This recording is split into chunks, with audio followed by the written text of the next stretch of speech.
இன்றைக்கி நம்ம வீடியோவில் ஒரு ஹெல்த்தியான ஸ்நாக் ரெசிபி தான் வந்து பார்க்க போகிறோம். ராகி மாவு வச்சு இனிப்பு காரம் 2 குழிப்பணியாரம் எப்படி செய்கிறதுன்னு பார்க்கலாம். ஃபஸ்ட்டு இனிப்பு குழிப்பணியாரத்துக்கு 1 கப் அளவுக்கு ராகி மாவு எடுத்துக்கலாம். இதே கப்லேயே எல்லா இன்க்ரீடியண்ட்டும் அளந்துக்கலாம். ஒரு 2 ஸ்பூன் அளவுக்கு அரிசி மாவு சேர்த்துக்கலாம், கிறிஸ்பியாக இருக்கும். கொஞ்சமாக வாசனைக்காக ஏலக்காய் தூள் சேர்த்துட்டு கொஞ்சமாக உப்பு சேர்த்துக்கலாம். இனிப்புக்காக கொஞ்சம் உப்பு, கொஞ்சமாக ஆப்ப சோடா சேர்த்துக்கலாம். 1 ஸ்பூன் அளவுக்கு துருவின தேங்காய். இது வந்து ரொம்ப வாசனையாகவும் இருக்கும், டேஸ்ட்டாகவும் இருக்கும் பணியாரம் நம்ம சாப்பிட்றப்போ. இது எல்லாத்தையும் நல்லா மிக்ஸ் பண்ணி எடுத்துக்கலாம். அரிசி மாவு, ராகி மாவு எல்லாத்தையும் மிக்ஸ் பண்ணிவிட்டு 1 கப் எடுத்த ராகி மாவுக்கு ஒரு 3/4 கப் அளவுக்கு நாட்டு சக்கரை சேர்த்துக்கலாம். இதுக்கு பதிலாக நீங்கள் வெல்லம் கூட காய்ச்சிட்டு சேர்த்துக்கலாம். 1 கப் அளவுக்கு பால் சேர்த்துக்கலாம். பாலுக்கு பதிலாக நீங்கள் தண்ணியில் கூட இந்த மாதிரி ராகி மாவை மிக்ஸ் பண்ணி எடுக்கலாம்.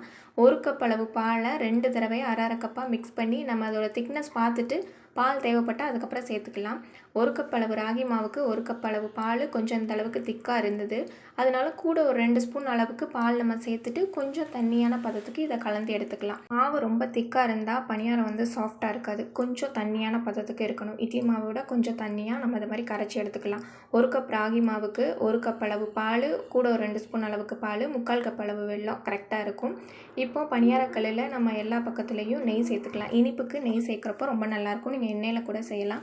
ஒவ்வொரு குழியிலையும் நம்ம ரெடி பண்ணி வச்ச மாவை இப்போ சேர்த்துக்கலாம். உடனே திருப்பாமல் 2 நிமிஷம் அப்படியே விட்டுட்டு இதை நம்ம திருப்பணும். மேலேயும் அதே மாதிரி நெய் சேர்த்துக்கலாம். ராகி மாவுனால் நம்ம எவ்வளோ நெய், எண்ணெய் 2 சேர்த்தாலுமே வந்து நல்லா இழுத்துரும். பார்க்குறதுக்கு எண்ணெயோ நெய்யோ அதிகமாக இருக்கிற மாதிரி இருக்கும். அது முழுமையாக வெந்து வரும்போது கரெக்டாக இருக்கும். இந்த அளவுக்கு நல்லா 2 பக்கமும் வெந்ததுக்கப்புறமா நம்ம இதை அப்படியே பிளேட்டுக்கு வந்து மாற்றிடலாம். ஸ்டவ்வை நல்ல மிதமான தீயில வச்சு இந்த குழிப்பணியாரம் ஃபுல்லாக 2 பக்கமும் வேக வச்சு எடுக்கணும். அப்போ தான் கரெக்டாக ஒன்று போல் வெந்து வரும். நம்மளோட சூப்பரான ராகி இனிப்பு குழிப்பணியாரம் ரெடி ஆகிட்டு. இது அரிசி மாவுனால நல்லா வெளியில் கிறிஸ்பியாக இருக்கும், உள்ளே ரொம்பவே சாஃப்டாக இருக்கும். நான் எடுத்து காமிக்கிறேன். இந்த அளவுக்கு நல்லா சாஃப்டாக இருக்கும்.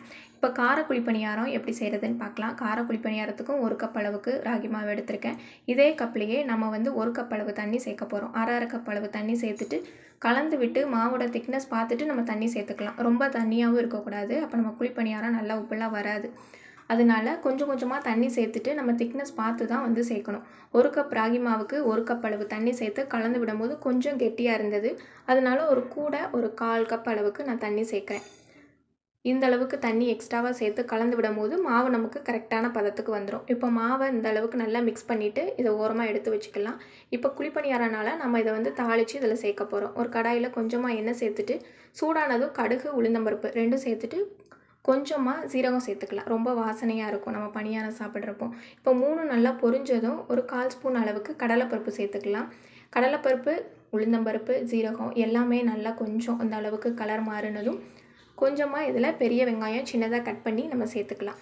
எல்லாமே ரொம்ப வதங்கணும்னு அவசியம் இல்லை. நம்ம குழிப்பணியாரத்தில் திரும்ப வேக வைக்க போகிறோம். கொஞ்சமாக எண்ணெயில் அந்த மாதிரி வதக்கிட்டு சேர்க்குறப்ப தான் நம்ம சாப்பிட்றதுக்கு வந்து நல்லா டேஸ்ட்டாகவும் மணமாகவும் இருக்கும். வெங்காயம் வதங்கினதுக்கு அப்புறமா கொஞ்சமாக கருவேப்பிலையும் காரத்துக்கு ஏற்ப நம்ம பச்சை மிளகாய் சேர்த்துக்கலாம். எவ்வளோ பச்சை மிளகாய் சேர்த்தாலும் கார குழிப்பணியாரனால இதோட காரம் வந்து இருக்கவே இருக்காது. சாப்பிட்றப்போ வந்து ரொம்ப நல்லாயிருக்கும். இப்போ இது எல்லாத்தையும் நல்லா கலந்து விட்டுட்டு அப்படியே ஆற வச்சுட்டு நம்ம எடுத்து வச்சுருக்கக்கூடிய மாவில் வந்து நம்ம சேர்த்துக்கலாம். ஃபுல்லாக ஆறுனதுக்கப்புறம் மாவில் சேர்த்துட்டு வாசனைக்காக கொஞ்சமாக மல்லி இலையை சின்னதாக அந்த மாதிரி கட் பண்ணிவிட்டு நம்ம சேர்த்துக்கலாம். கடைசியாக நம்ம குழிப்பணியாரத்துக்கு எந்த அளவுக்கு உப்பு வேணுமோ அந்தளவு சேர்த்துட்டு எல்லாத்தையும் நல்லா மிக்ஸ் பண்ணி விட்டுக்கலாம். கடைசியாக 1 ஸ்பூன் அளவுக்கு கொஞ்சம் புளிச்ச தயிர், புளிக்காத தயிர்னா கூட பரவாயில்ல, நம்ம சேர்த்துக்கலாம். அப்போ தான் கார குழிப்பணியாரம் வந்து கொஞ்சம் டேஸ்ட்டு கொடுக்கும். இப்போ 1 ஸ்பூன் அளவுக்கு தயிர் சேர்த்துட்டு ஒரு 1/4 ஸ்பூன் அளவுக்கு மட்டும் பேக்கிங் சோடா சேர்த்துக்கலாம். இப்போ எல்லாத்தையும் நல்லா கலந்து எடுத்துக்கலாம். இப்போ பணியாரக்கல்லில் எண்ணெய் சேர்த்துக்கலாம். கார குழிப்பணியாரனால நம்ம எண்ணெய் சேர்த்தாலே போதும். எல்லா குழியிலையும் எண்ணெய் சேர்த்துட்டு கொஞ்சம் சூடானதும் நம்ம கலந்து ராகி மாவை குழியில் 3/4 அளவுக்கு மட்டும் ஊற்றினா போதும். அப்போ தான் நம்மளுக்கு நல்லா உப்பெல்லாம் நல்லா வெந்து வரும்போது கரெக்டாக இருக்கும். இல்லைனா குழிக்கு வெளியில் வந்துட்டு கரெக்டான ஷேப்லையும் வேகிறதுக்கும் கொஞ்சம் டைம் ஆகும். மேலேயும் அந்த மாதிரி கொஞ்சமாக நம்ம எண்ணெய் சேர்த்துக்கலாம். உடனே திருப்பாமல் 2 நிமிஷம் விட்டுட்டு ஒவ்வொரு குழியில் இருக்கக்கூடிய பணியாரத்தை நம்ம அப்படியே திருப்பி விட்டுக்கலாம். ராகி மாவுனால் நம்ம எண்ணெய் கொஞ்சம் தாராளமாக விட்டு வேக வைக்கணும். அப்போ தான் நல்லா உள்ள வரைக்கும் வெந்து வரும். மேலே எண்ணெய் சேர்க்கும் போது தான் உள்ளே நல்லா வெந்து வரும். ஒவ்வொரு தடவையும் நம்ம மாவை வந்து குழியில் ஊற்றும் போது நல்லா கலந்து விட்டு ஊற்றணும். அப்போ தான் நம்மளுக்கு பணியாரம் உப்பலாக வரும். இல்லைன்னா மாவு அடியில் தண்ணி மேலே தண்ணியாக இருக்கும். இந்த அளவுக்கு எல்லாமே வெந்ததுக்கப்புறம் நம்ம பிளேட்டுக்கு வந்து மாற்றிக்கலாம்.